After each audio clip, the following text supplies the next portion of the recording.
the next little while, we want to talk about, we want to draw out something that we've been talking about, for the past like hour and a half, and that's like, how do we tell our story so that we have ownership of it, and how do we tell our story so that it's said in a way that hasn't already internalized the way that the rest of the world sees us. How do we use new words? How do we not further criminalize like our families? How do we not play into this good Muslim, bad Muslim, like separation? And how do we draw power from them? How do we notice that other people like invalidate our stories? How do we invalidate ourselves? And then what are ways that we can change it up so that our stories have more power? And how do we continue to break silence around what our experiences are? And so I wanted to model what that could look like. What we're going to do is we're going to break up into small groups so that we all have more individual and intimate time to share what we've experienced. And in your small groups, when we break out into small groups, there are a few questions that you should answer with your small group. What are ways that your grief and despair has defined your growth? What are situations that have challenged you? And what are the survival strategies that you use to heal? And what support do you still need? What support from your community do you still need? What changes still need to happen in order for you to feel healed? So it's been amazing to be here, even though it's still the morning time, I think. And I wanted to share with you a little bit about who I am and where I come from, to maybe draw a connection. And I just want to say that I feel really inspired hearing everyone share their experiences and share what's happening to them currently. Because a few years ago, in 2008, I was in your shoes. Both of my parents were, my family is from, we live in New Jersey. I was born and raised in Jersey City. And my parents came here from Pakistan in 1980. And they, in 2008, were both arrested, and they're citizens, but they were held in a detention center because there was like some sort of like money case or whatever, and my parents were targeted because they're Muslim, because they have connections to Pakistan, because their family is still there, and because they sent money to support their family in Pakistan. And so they were held in a detention center in solitary confinement during Ramadan. So, I would spend, my iftar like traveling to a detention center in New Jersey. Even though my parents were documented, they were held in a detention center. So they were targeted because they were Muslim. They were, these charges were held against them because of the fact that there could be some potential relationship between the money that was sent to Pakistan and terrorism, right? And funding terrorism. And so my parents' lawyers even said, like, if there is any trace of a single penny going from here to a masjid in Pakistan, right? Then they will be held on terrorism charges. And I'm the oldest of my family, and both of my parents were incarcerated, and so I'm there taking care of my siblings and supporting them and going to school simultaneously. And like we all have these stories, right, of like how we struggle and survive, and like don't tell anyone. Like I think I told 2 of my friends,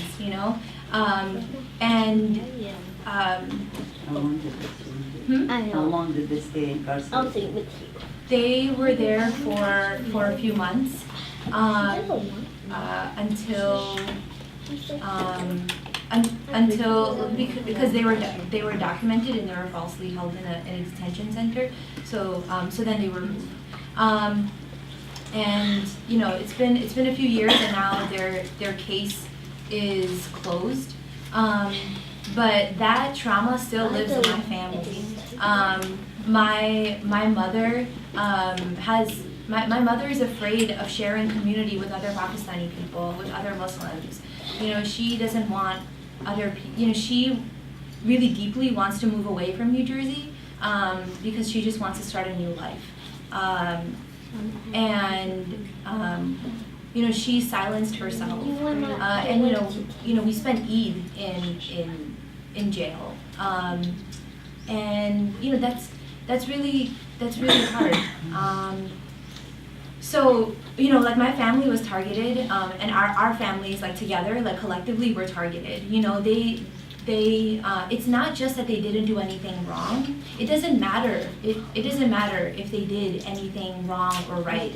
Actually, it's they were targeted. They were picked. They were selected out of everyone else around them.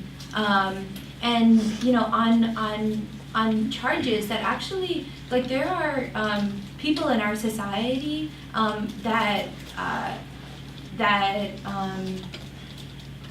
actually terrorize people. There's police that terrorize and threaten people, right? But they're legally allowed to do that, and oftentimes, you know, like murder our families and are not held accountable to it. And we are held accountable to a false system that criminalizes us, right? That's what we're held accountable to. We are blamed for a problem we didn't create, for something we did not create. So in telling our stories, let's look for those examples that show us that it's not us and our families, and it's not the people around us, but it is this larger trend, this larger system that is creating this, and figure out ways to like tell our stories, to like break silences around, like, you know, like mental health impact, and financial impact and things like that. So if we can get everyone to maybe split up into groups of so 5 groups of 4. I think if we can, if everyone can go around and count off to 5. She said Has everyone found their group? Yeah? Everyone have a seat? Great. I'm sorry.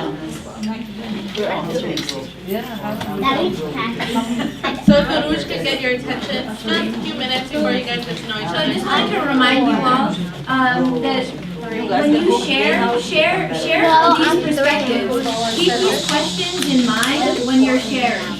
What are the ways that your grief and despair has defined your growth? What situations have challenged you? And what survival strategies have you used to heal from those challenges? And what support do you still need? So think about when you share this, think about who you want to bring into your story. Maybe you want to bring in your daughter into your story who doesn't want to be here. Maybe you want to bring in that community member, that community leader who didn't show up for you, you know, who was afraid along with you. So we have 15 minutes, so maybe, you know, give 3 minutes per person, and we want to give everyone an opportunity to share. Okay. Can you keep a track on how to switch? Yeah, I will. So start with the first person, and in 3 minutes, I'll just remind you to switch over to the next person, okay? And please remember that this is a time for you to challenge yourself, right? It's a time where you name the way you've been victimized, but you're going from a victim to a survivor. Like, you are surviving right now. You guys are living real life that has challenged every part of your patience, every part of your politic, right? You guys are like the lead people in your households, right? So now it's your turn to challenge yourself to think about what questions do I want to ask these people? people. These people in your circle are your lifelines right now because they're your support. So please like challenge yourselves in these groups.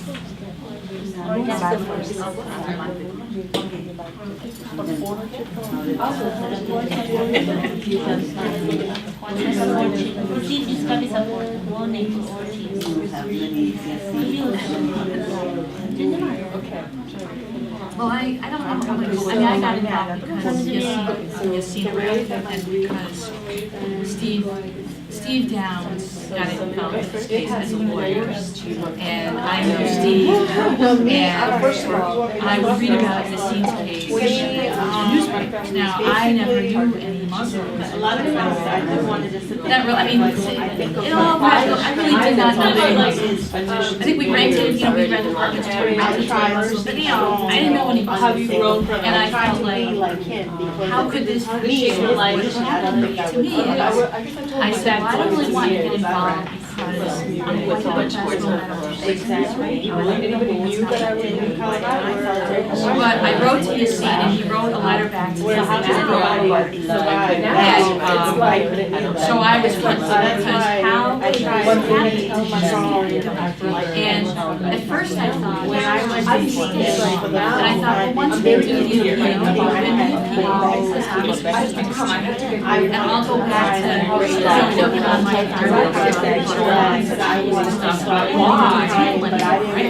but when I lost this again, my dad, I didn't know that. By then I had written a letter to say I never maybe talked about. So ultimately, when he lost the appeal, we started Project Salon. And that's when I said, yeah, part of history is in the morning, I would wake up and I would think in my head the order of quiet because by the time I got to like the big I had to get out of bed because I wanted to have something. And part of me, and watching it, I got involved in 2007. Power to do anything. And of course I read about your husband's case, right? We all knew about the whole husband was a charity. Steve wrote a lot of he would write a lot. So I learned a lot. That's trying to build sense. Like, what's the connection to holiness? What's the connection with refugee? Not feel the fear of the oncologist. His family doesn't really his family. His wife doesn't. His wife was arrested and he was arrested. So it's not very clear how to. That's one way that it helps me grow. No, she was arrested. I don't think she spent much time in jail. They said something about a deal. He got to 22 years. And she's out. I don't know if she went to prison at all. She may have been on probation. I don't know. She hasn't talked. So anyway, that's mine. And I feel like this is this isn't supposed to happen. This is a marriage, and I'm sorry. I don't know what I'm saying. That's right. One second is if I come. This person could wrap up. We'll move on to the next person. Thinking about what can I do every moment inside my mind. My child, why not have this, but not like that? Because the program lawyers,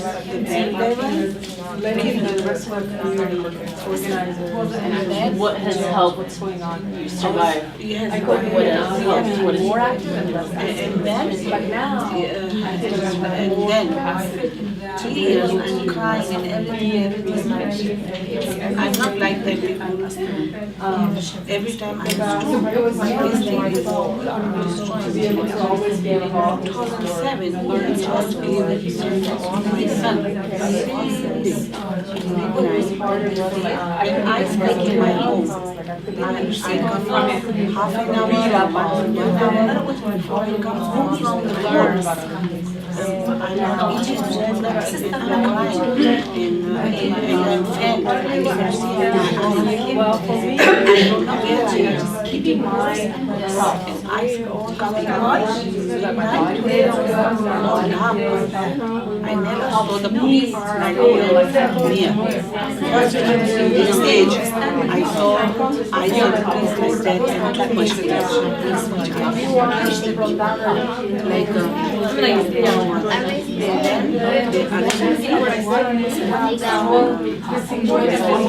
all family, I don't my husband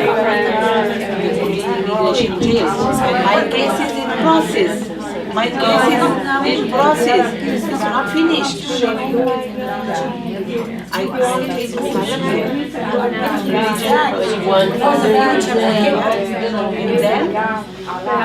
And then they want I'm silent because they don't want I go to appeal for my son.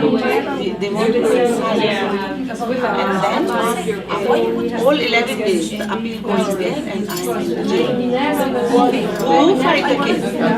As you all know, and suddenly God every time you trust in God, and I know God makes way sometimes. 11 days in jail. I'm thinking about this.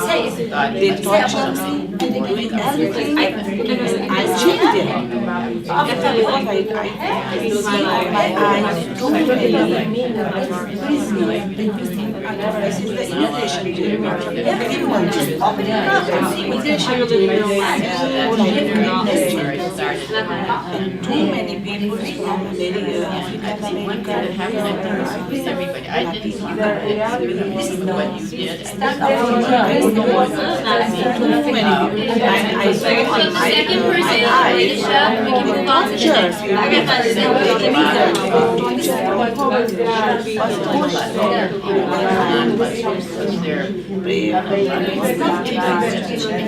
how can I, in the last day, how coming to, you asking me questions, find out what's true. So just reminder, the third person should go now.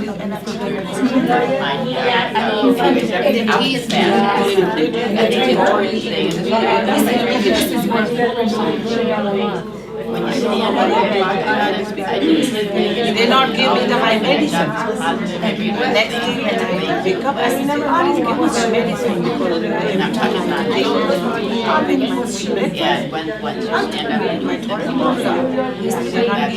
my medicine.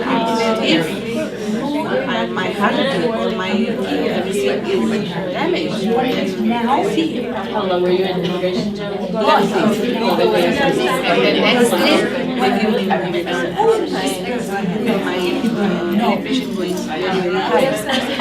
But you've been speaking out a lot. Your son. No, after. When I'm 7 days, this is my 11,000 days. This 11 days, I think too much. See, he lost what I do. I speak English. I cannot understand.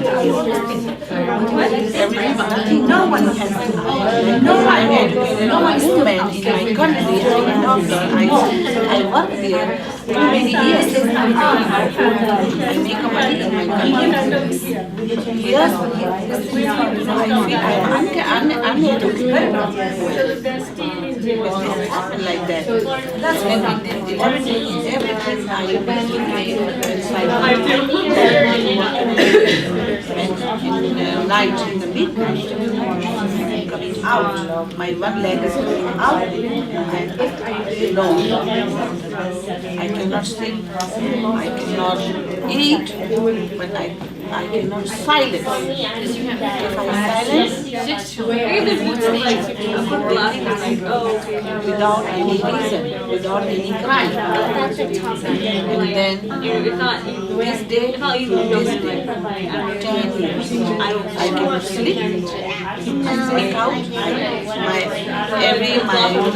scaring thing is going out. I cannot feel it. I guess it's my leader, like in 1 year, First, after 2007, I drop I go for 2006 for radiation.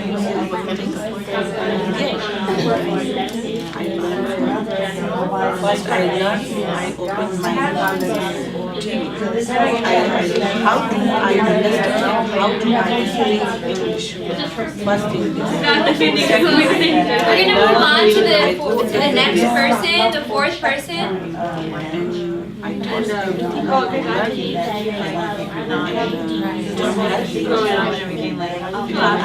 I cannot feel inside. I cannot scared anymore. And then I speak everywhere. I go council, city council. I go Washington DC.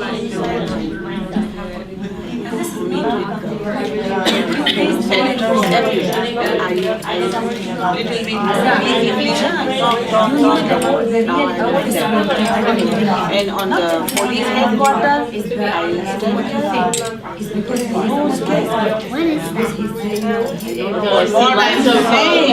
what I saw. 10 years.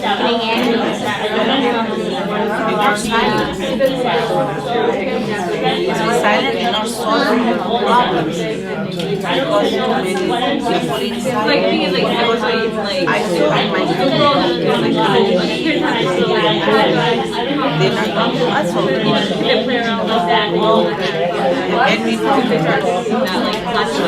And I go there.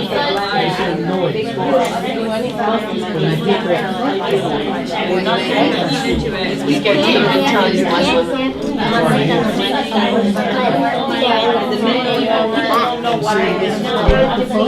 it helps you there. Yep, it goes through the wire.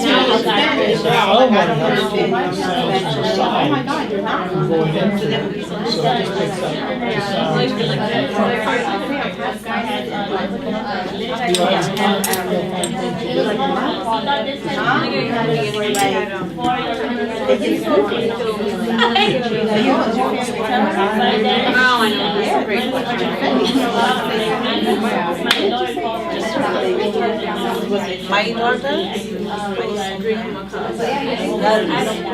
she's living charm. Her body is like that.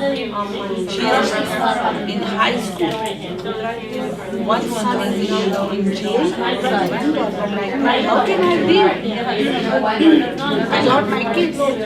Everything is my kids. No money, but kids.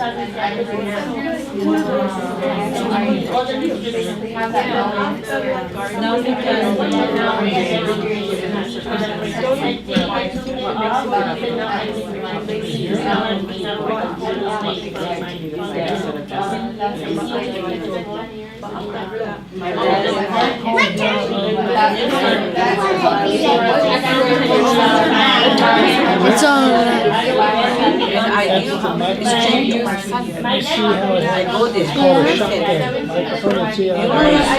The last person has a the last person can start. It's only hearing what's coming from up front. So it's sort of filters out people talking on the side. Like that, you can hear it. So that, I don't want to cry. But I don't want to cry. If you turn the microphone towards them, you can hear it better. Others still use soft noise. If you want that, I'll fight. I'm stand like a rider. Then I give my strength to my son. Because he's young, I don't know what he's thinking about. What he's inside. I want to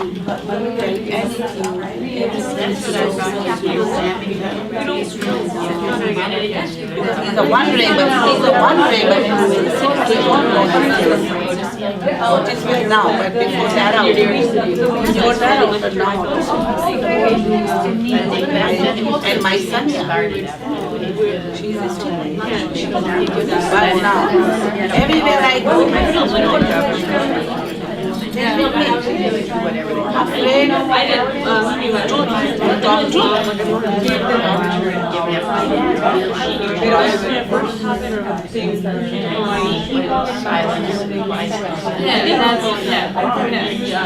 Here's my view where everybody was saying. When he told her he wanted to go to the end, my brother is going to go see now I'm like, no. First of all, you're first really the stranger to my brother. Second of all, wrong people. So here's my feelings. I promised myself. I get it. I don't think sympathy is a bad thing. It's like, you don't know what it's like.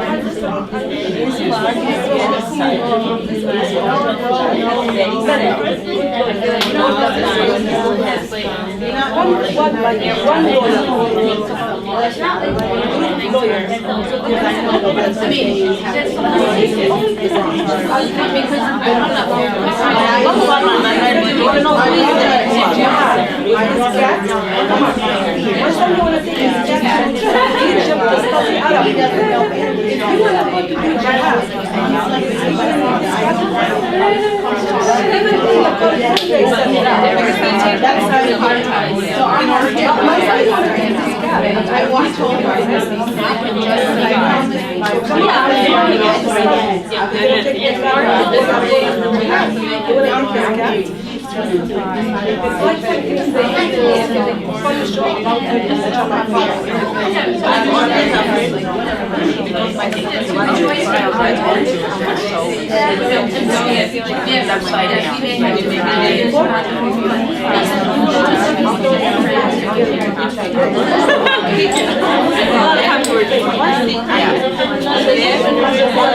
Right, I get it, yeah. I think so. If you haven't wrapped up yet, I want to ask the last person to wrap up. If there are any like lingering questions that you have for each other, take the next minute or two to ask those and understand each other a bit better, and try to like draw connections to each other.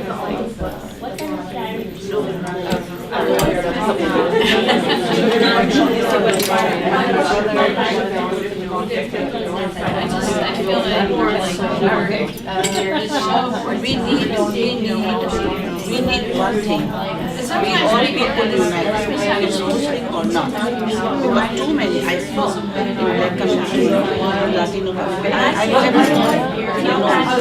I stand there and support everyone. But we all community united, change.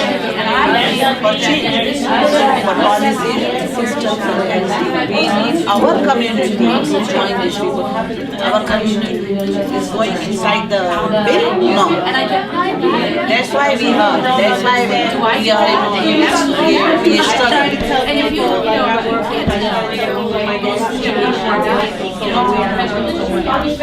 People say all Muslim people are and I think not all Jewish people are not all Christian. No. But in every right, but for the most part, the ones that do the killing and stuff, they're not real Muslims.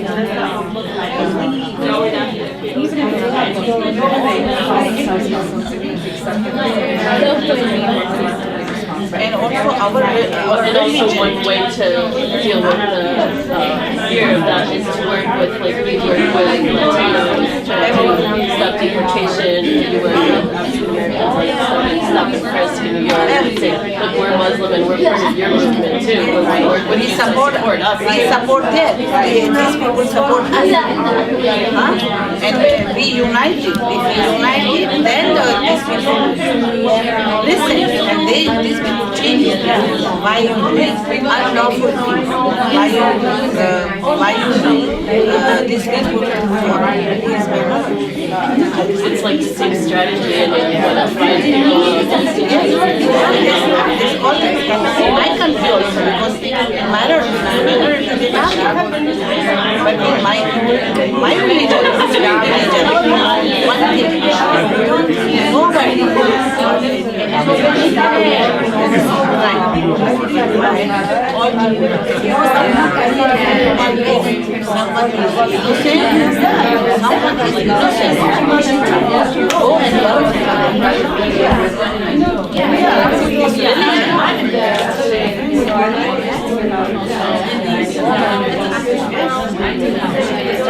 Anything involved. And I never don't like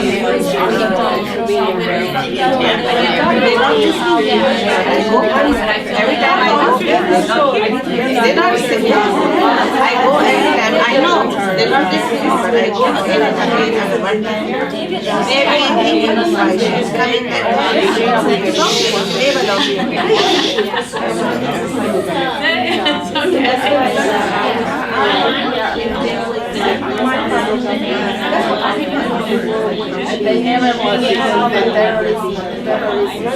I feel that it's okay. Too much religion. The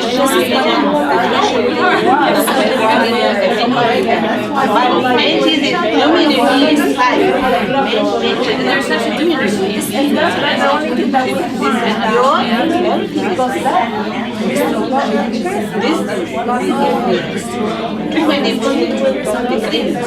Maybe the mom would learn something if she started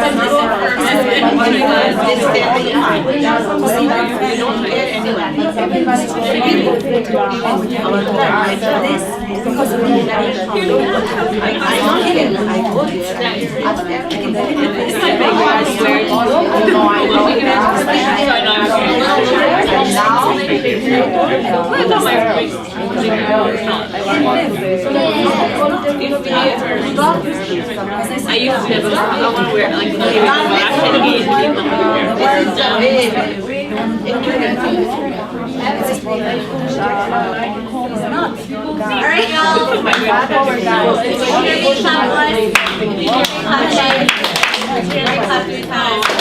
Alright, so how is that?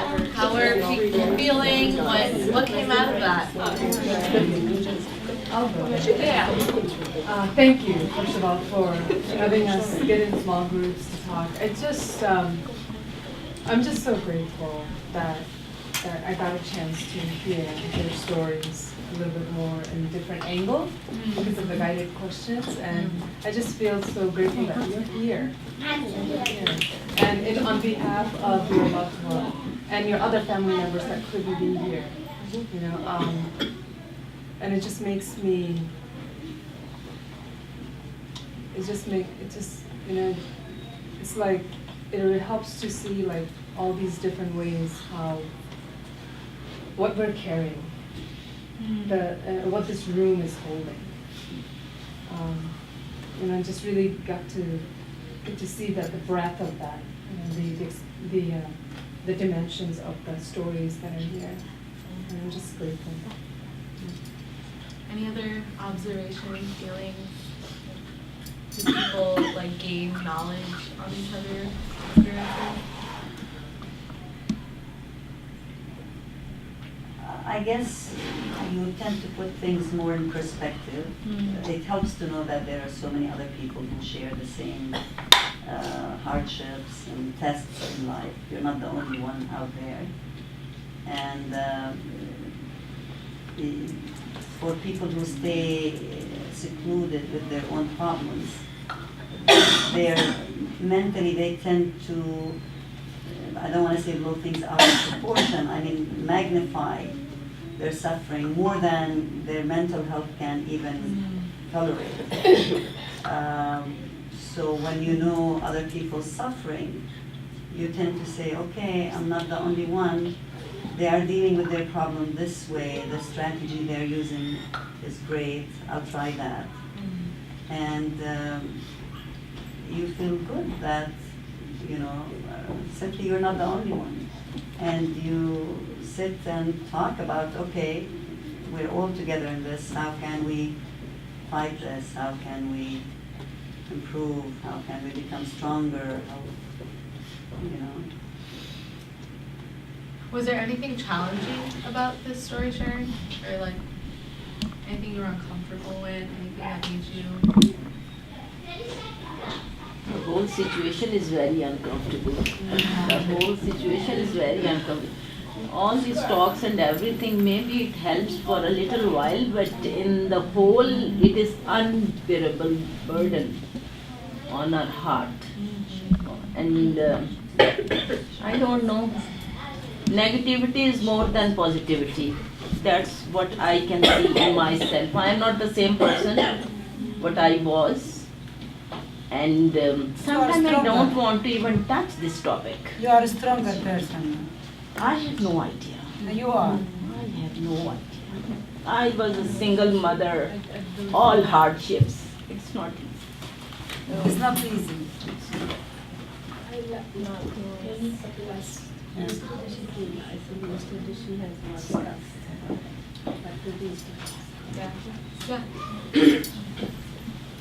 Hardship तो है मगर उसको छोड़ तो नहीं देना, खड़े रहना है। अगर मसले हल करने हैं तो थोड़े जूते भी खाने पड़ेंगे, तब तो जाके तो मेरे लिए रास्ता बनेगा।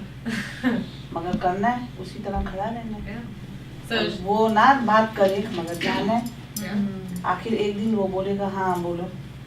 इस तरह हमारे साथ भी हुआ, मगर मैंने नहीं छोड़ा।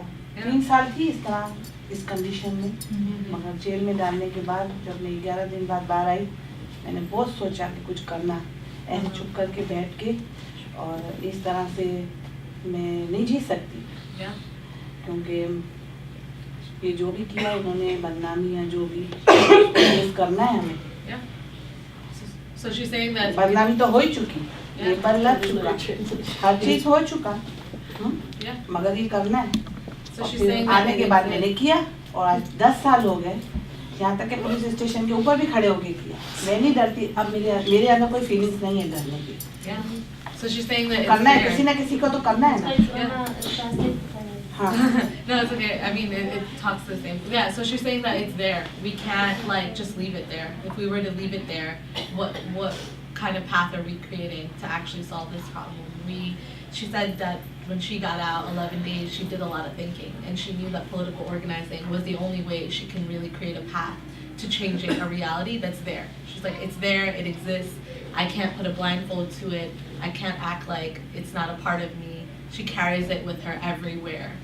And she knows that like this is one of her only ways to really find solace, right? And find some sort of like energy to keep going, right? But when I meant that you are stronger. You are stronger in your faith, and I'm sure of that. Yes, you are stronger in your relationship with God. You are stronger with your relation with your family even. This is the strength that we take or we gain from this, kind of hardship. No, but faith I am not weak at all. See? Alhamdulillah. Alhamdulillah, getting stronger and stronger to Allah subhanahu wa ta'ala. Yeah. My son is my teacher. I was not that good Muslim before. I was just a regular funny lady. But he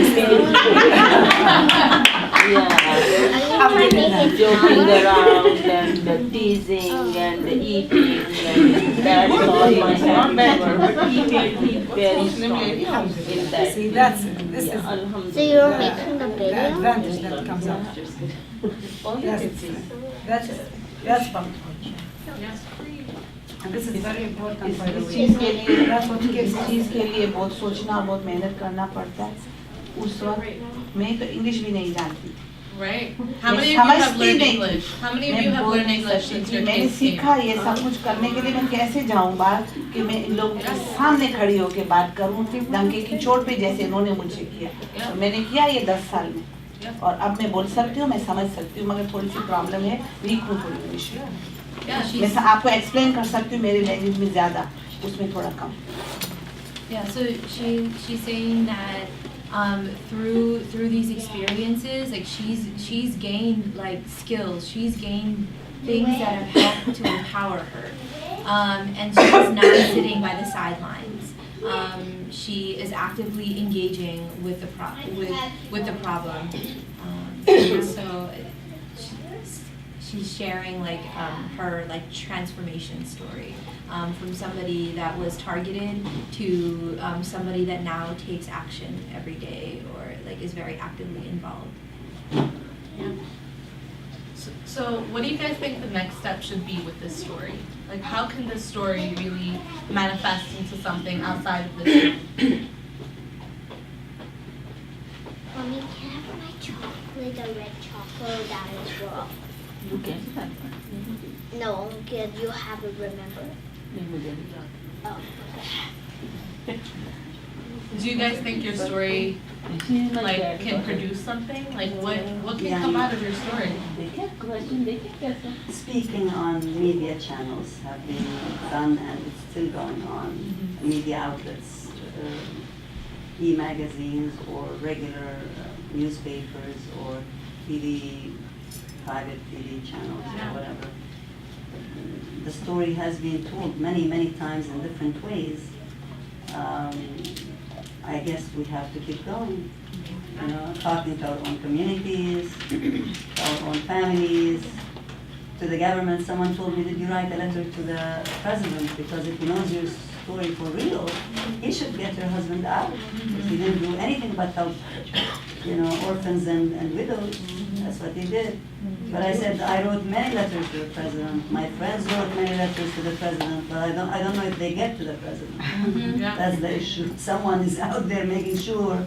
And if they do get on his desk, then someone at his desk is making sure nothing is done about it. So, But I think we have. but we have to keep going. We have to try our best. I believe, you know. That's what you get. The judicial system. Individual efforts always is not, doesn't have the impact. As you said in the beginning, the impact or really the impact is going to happen when the people come all together. When the leaders, our leaders, the community leaders, I keep going on and on and on and on. No, we cannot do anything without our leaders. That's right. And this is the community. We are community like any other community in the states. Who live us, and we are always, by the way, not helping. Yeah, exactly. But who are the leaders? The leaders of the mosques, the leaders of the organizations, the leaders of those are the leaders. When we say the leaders of the mosques in the United States, the leaders of the Muslim organization. How many organizations do we have here? And those leaders, by the way, you know, they went to have a dinner, a breakfast dinner during Ramadan, while the war in Gaza is going on. And when, by the way, when they invited, this is for Muslims, and he invited the Israeli ambassador, and they stayed there. What message they will give the government? What is it?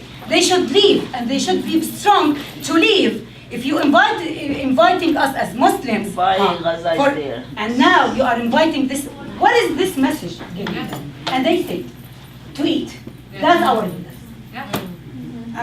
So Nelson Mandela, it took him what? You know, 9 years in prison? One person, look at one person what he did. Right, but of course Martin the whole Luther King, world in the what he end did. joined That's hands. leader. This is leadership. Right. That's what we need in Muslim community.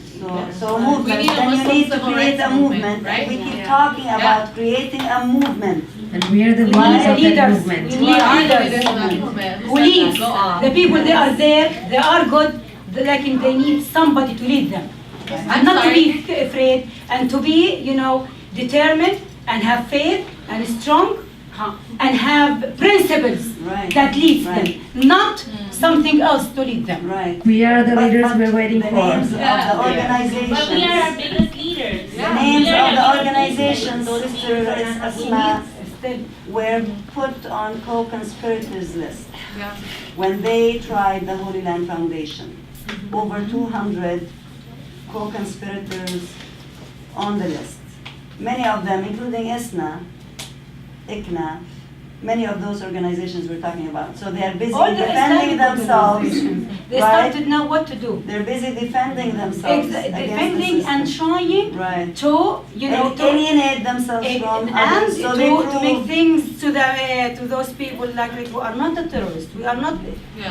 So they are on the defense. As if they're gonna change anything. As if they're gonna change the way they look at them. They are not. Yes. So I just wanted to say. Power talks here. Power talks everywhere. Yes. So I would really be pleased if this group really took the leadership in the community, because like Shami said, you are the leaders. this is the narrative that needs to be heard. Most of the Muslims that are speaking on behalf of Muslim issues are not those that have actually been directly affected by these policies. So it's doing it, it's a disservice. And I would personally, like to help in whatever way I can in terms of bringing these stories to the Muslim leaders, because they need to hear it 100 times, as many times as it takes to know that Muslims are being targeted in a very real way, whatever that means. And I personally led an initiative to call for Muslims to boycott the White House iftar, and me and the other organizers got a lot of backlash. We had a long letter because why we thought it was essential to this, and there was a lot of backlash from these Muslim organizations. And I would love for you guys really to take the lead and really lead us, those of us who haven't been as affected.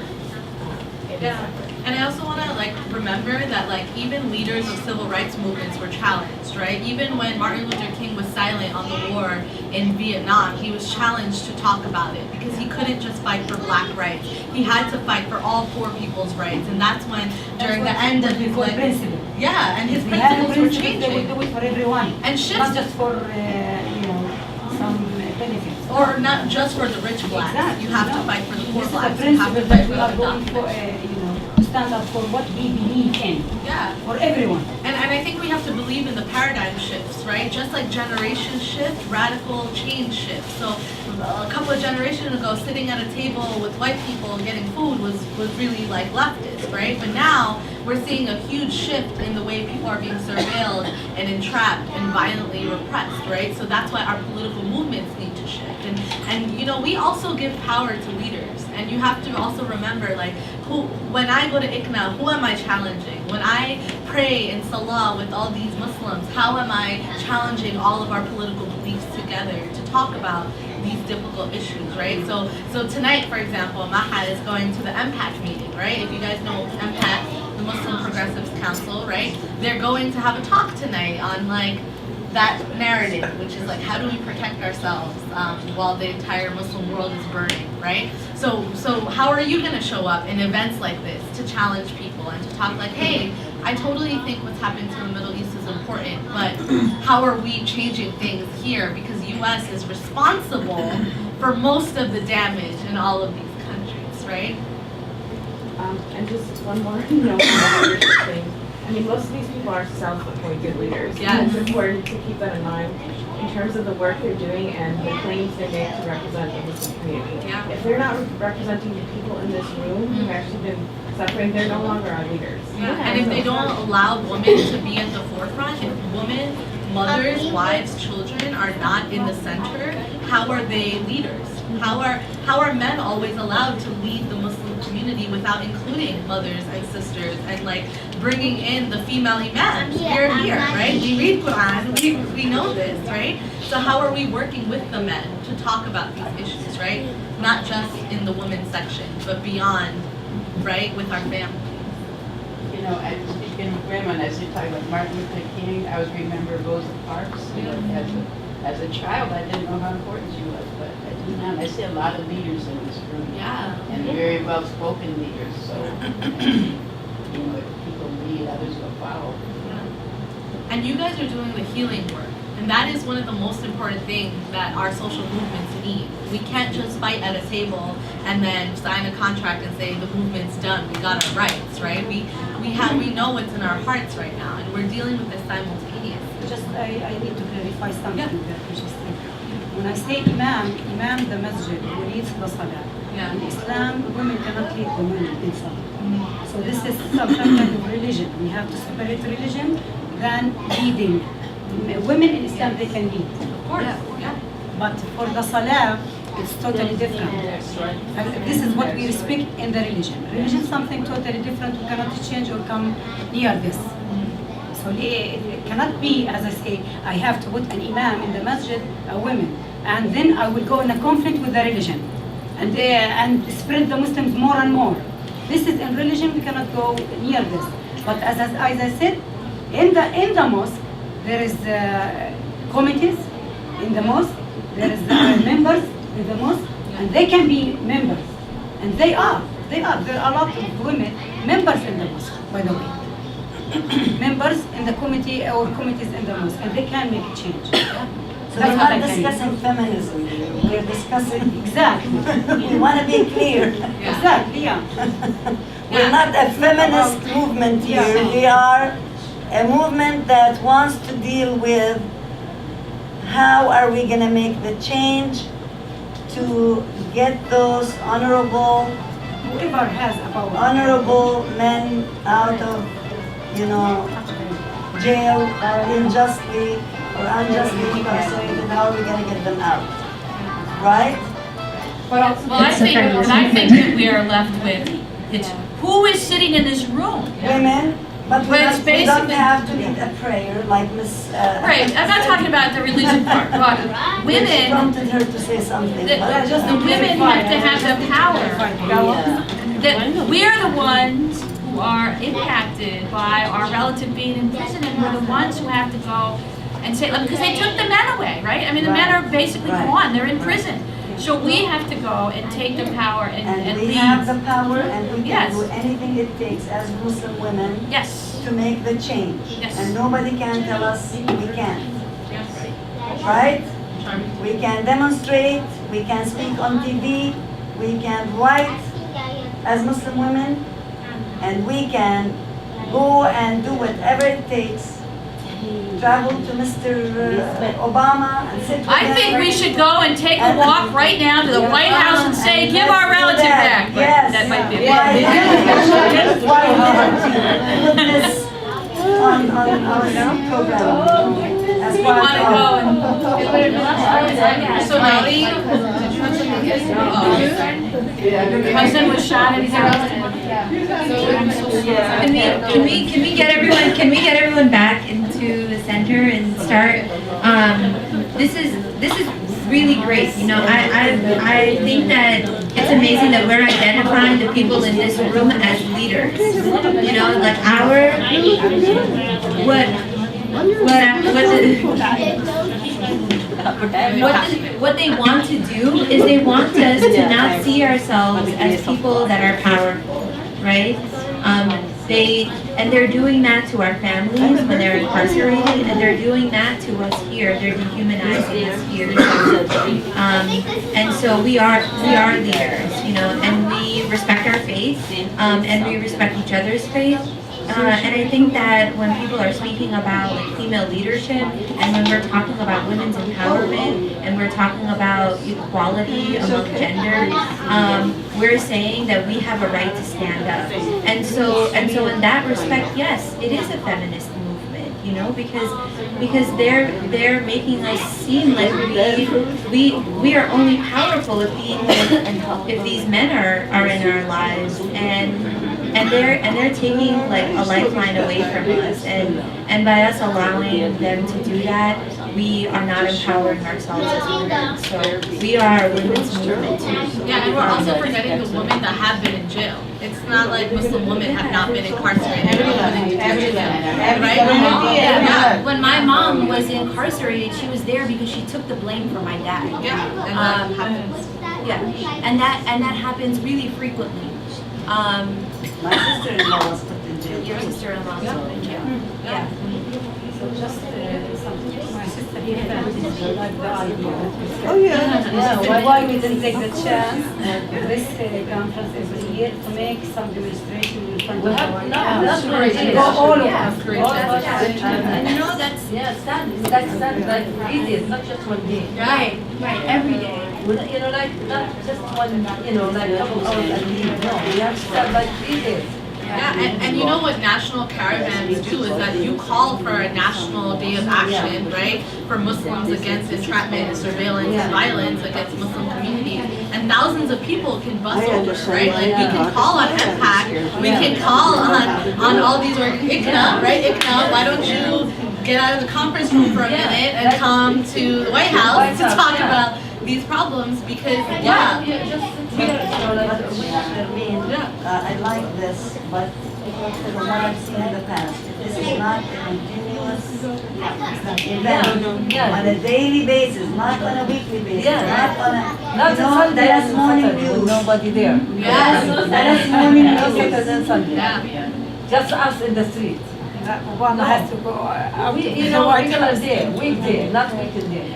Dallas Morning News in Dallas, Texas, used to cover Muslims in the worst manner. And we as a community got fed up and we said enough is enough. And we demonstrated on a weekly basis, 2 days, during lunch hour. When their employees went down to lunch, they saw us in their face. Yeah.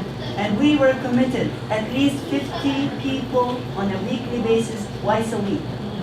They had to call us for a meeting, apologize, and ask for 2 or 3 people from the community, young people, that they be trained to be in the newspaper, that we demanded that they get cultural, training and religious or whatever, is sensitivity training, and it worked. It worked, but of course, who did this? The Holy Land Foundation family did this. And a few months after that, the Holy Land Foundation were out of the picture and they went back to the same coverage. So consistency and seriousness, that's a movement. Yeah, so we need coordinated action, and we need a movement. We need a movement that's strategic, that's united around principles that we all agree on. What are other successful actions that you have seen that could be built into this movement? Spreading awareness online. That's definitely a powerful thing to do. I have a Twitter page, I have Instagram, and a Facebook with a large follower. Yeah. And I always post constantly about the HLF. I give updates and I give updates about other things going on, not just about our case. Because I feel like it's not wrong, but it's just that there are other people doing the same thing, and other people are going through the same thing you are. So you need to expand your horizon. You need to have people know about everything going on. It's your duty to do that. Because, I don't want to be held accountable for not giving someone the right information that I know they don't know. Yeah, it's a part of our Muslim duty also. Yeah. Muslim or not Muslim. Part of humanity. Humanity itself. If you're human, then you would know better to tell people the truth. And basically, if you have social media, use that wisely. Don't use it for following celebrities that have nothing to do with anything. They don't do anything in this world except get your children crumbs and or just tweet free Palestine and be like, oh, that's it. And the way that oppressive regimes were dismantled was through social media, was through people connecting on social media, right? So communication can happen via social media, and information can be shared on there. And a lot of times, one of the things that that the same system that criminalizes us does to separate us is that they shut off Wi-Fi connections so that social movements or people in movements can't organize with each other. But we know that we stand on the side of justice, right? And so we keep going. So what are other ways that what are other actions that can be built into this movement? And then also beyond those actions, what is the framing for this? What is the framing for this movement? What do we want people to know? And what do we want people to do? How do we want to shift people to take action? Because when we share our individual stories, and people are like, oh my gosh, I can't believe that this is our government. I can't believe that, that this happens and I don't know. But we want people to not just stand in disbelief, we want them to get moving, right? So how are we going to shift this framework? How are we going to recreate it? What are other actions we can take, and what do we want to build this movement on? I'm not sure if this is something really quick. Some students at Harvard and a couple of other places, they kind of did a simulated cell size, and they took turns sitting in it, so somebody was there 23 hours. I thought about it. I thought it was what he house, could we get out there on the mall, do something like that? There's a lot of us, we do it in shifts, we can't all be there. But I'd like a more dramatic looking cell than what they had, it's just paper and everything. I'd like to see some walls. But I think that's something that's doable, we get media attention, and we go to the social media. I think we might get attention to that. And combine that with the marketers, with their pictures. Yes, you have to have the pictures. And just the silent kind of visual, just to call attention. People don't know about it. I'm saying whenever, when Martin Luther King 50 years ago did a speech on Washington DC, I went there after 50 years. I know when that it was the first time I saw so many people supporting that movement. And I want something like that for us, so people remember it. Like, these things are actually happening, it's real. And we should share those stories over there. All the mothers stand together. But the problem is that we don't have enough, we don't have a big amount of people with us right now. That's the main thing. And back then there was a lot of people support. We need more people supporting this. So it's going to be like a big movement, just like Martin Luther King. And we still remember today after 50 years. One of the reasons, sorry. Along those lines is a lot of African Americans also in solitary confinement. That's a big community. And we can work with them. And we can work with their community as well. We can work with Latino community as well. Not just us. Yeah. We have to involve everyone. Yeah, so we need to build a cross-racial movement, and we need to see like other people that are incarcerated as part of our family that's incarcerated, right? Okay. I also think that it's important to connect with the peace movement, like UNAC, United National Anti-War Coalition, because the reason that we bomb Muslim countries overseas is it's the same as incarcerating Muslims here in this country, and I think that there's quite a connection. In Albany, we have a connection with UNAC, and I think that we need to reach out because a lot of the peace activists know that there's a problem, but I feel that there is not a bridge between the peace activists and the Muslims that I think they would support. I think that if we could build a coalition with UNAC, I think that would help. And because there is a connection between bombing people overseas and incarcerating our relatives. Right. So one of the ways to see that is by saying that the war that's happening abroad is also happening in our neighborhoods, right? That it's actually the same tactics that are used when tear gas companies are used in Palestine, are used in Gaza to oppress social movements there. They're also used in our neighborhoods. They're used in Ferguson, when like military weapons are like sent to Israel to bolster the Israeli army. They're also being sent to our local police departments. The same surveillance material or surveillance equipment that's used abroad is used here too, and so much so that Israel, for example, is working with the U.S. to develop this weapons industry. So earlier we talked about how prison labor is used to produce, food or desk chairs in schools. We should also demand a disinvestment from prisons as we demand from military weapons trades. I also just want to say, marching for it will not change things all the time, right? Marching for justice is not going to all of a sudden Obama isn't going to be like, oh, okay, I'm going to stop droning and I'm going to just I totally get you, mothers, thank you so much, right?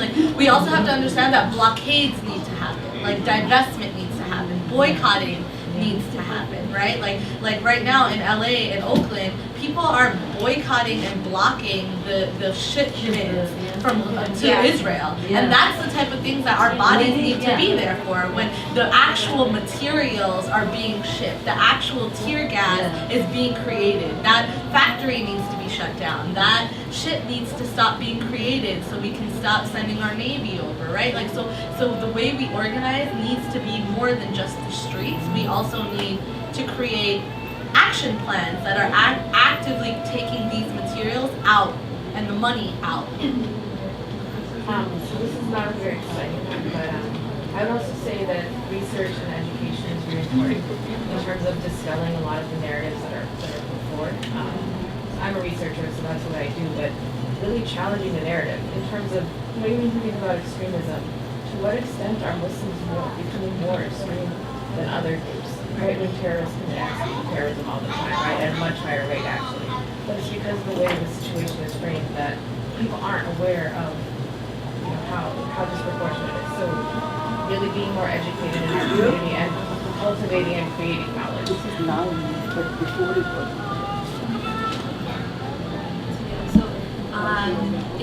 It's time for Zohar, and I think almost lunchtime as well. Maybe we can leave this session with a commitment to doing a commitment to something. So the bigger picture questions are: how do we build a movement, right? How do we transform the story that's being told about us, and how do we get our families back, right? Like how do we get take down the system that's doing this to our families, right? So those are the bigger questions, and maybe there are some next steps that we can commit to this weekend to get to those answers. So one of the things that I heard someone say a little bit earlier was sharing our connecting with each other, connecting with people that live in the same area, maybe meeting with each other. I know that you all meet every 6 months, but what are ways that you can still stay in touch and still share your lessons as you're building more community support. That could be one thing. I don't know if that's built into the program yet. So maybe keep those things in mind so that we can commit to coming out of this weekend with steps to move forward. Yeah, and because this weekend I think is or should, or I think we'd like for everyone to feel energized and feel committed to transforming things. So we're gonna close out with do we have time for another go around? Is that okay? Or yeah, okay. So we're gonna do a closing go around, and it's a sentence completion. Okay. So the first part of the sentence is I will fight for justice by and then finish the sentence. So I will fight for justice by. Anybody want to start? Standing up. To continue to speak the truth regardless of how afraid or how afraid I may be, or what I perceive as a potential negative consequence. Yeah. What's one thing folks want to do? I would say by being an ally to those who have suffered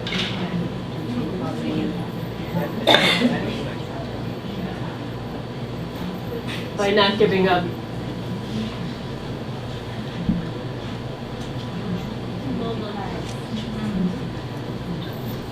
I will fight for justice by thinking about concrete steps that may help to move our movement forward. Anyone else? Keep knocking on doors even if it means something.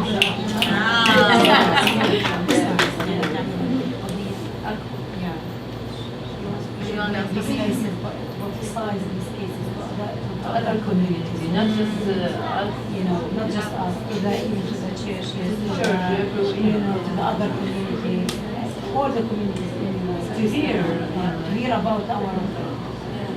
And then to listen too. To Even theirs. even Muslim, when you talk about like my son, they say I'm like that. So no, this America never doesn't do this. No, I think he did something. No. They not even believe it. They believe that America is freedom, democracy, and they will never free speech, and justice. They say no justice here. Here the justice, here the freedom, here everything's right. I think your son is the best.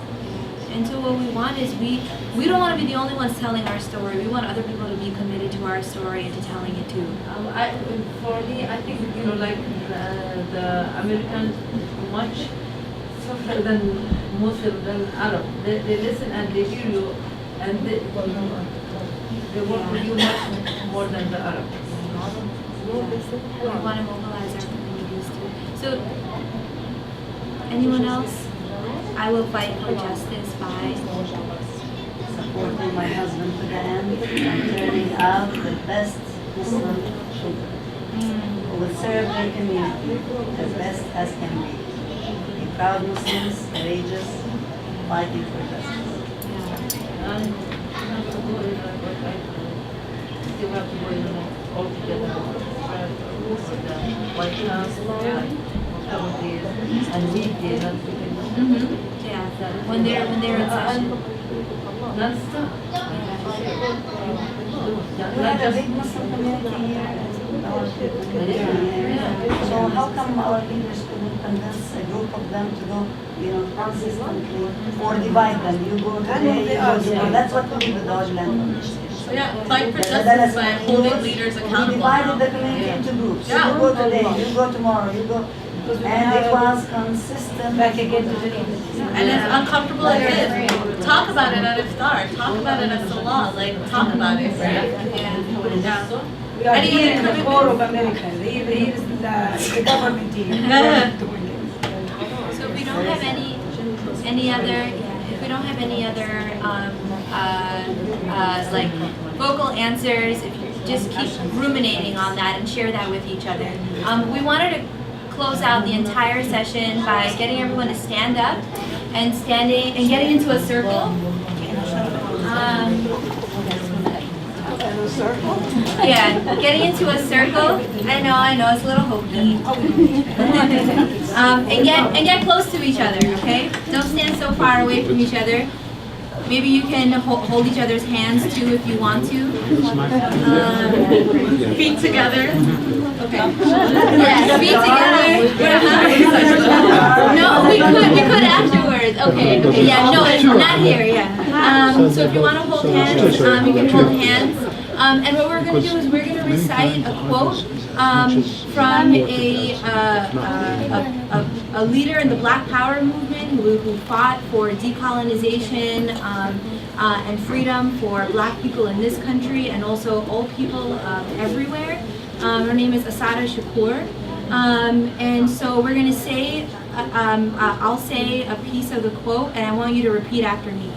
Okay, and we're going to do that 3 times, and each time just getting a little bit louder, feeling the vibrations of our voices, and feeling the power that's resonating through our bodies and throughout this room, as stuffy as it may be. So, okay.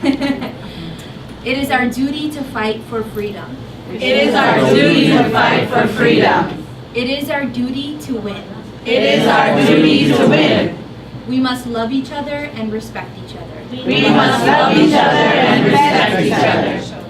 We have nothing to lose but our chains. We have nothing to lose but our chains. It is our duty to fight for freedom. It is our duty to fight for freedom. It is our duty to win. It is our duty to win. We must love each other and respect each other. We must love each other and respect each other. We have nothing to lose but our chains. We have nothing to lose but our chains. Okay, and last time like you mean it. This is our duty to fight for. It is our duty. Go ahead, you lead it. Alright, this is our duty to fight for freedom. It is our duty to fight for freedom. This is our duty to win. It is our duty to win. each other. We must love each other and protect each other.